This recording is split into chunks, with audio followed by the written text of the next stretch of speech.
কক্সবাজার শহরে দ্রব্যমূল্য মনিটরিং, পরিষ্কার পরিচ্ছন্নতা, জলাবদ্ধ ও যানজট নিরসনে করণীয় বিষয়ে মতবিনিময় সভা অনুষ্ঠিত হয়েছে। আজ দুপুরে কক্সবাজার পৌরসভার সম্মেলন কক্ষে এ সভার আয়োজন করা হয়। এতে প্রধান অতিথি ছিলেন জেলা প্রশাসক মোহাম্মদ সালাউদ্দিন। জেলা প্রশাসক বলেন, প্রতিটি বাজার ও দোকানে পণ্য মূল্য তালিকা প্রদর্শন ও পণ্যের সঠিক পরিমাপ নিশ্চিত করা, বাজার দর সহনীয় রাখতে মোবাইল কোর্ট পরিচালনা, খাদ্য বান্ধব কর্মসূচি সহ নাগরিক সেবার বিভিন্ন বিষয়ে সজাগ থাকতে হবে।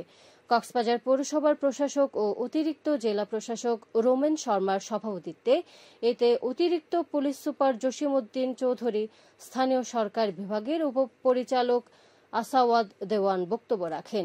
এ সময় সরকারি বিভিন্ন দপ্তর ও পৌরসভার কর্মকর্তা, ব্যবসায়ী সংগঠনের নেতৃবৃন্দ উপস্থিত ছিলেন। সভায় শহরের জলাবদ্ধতা নিরসনে নালা নর্দমা পরিষ্কার, নির্ধারিত সময়ে বর্জ্য ব্যবস্থাপনা, যানজট নিরসনে অবৈধ টমটম চলাচল বন্ধ সহ বিভিন্ন বিষয়ে আলোচনা করা হয়।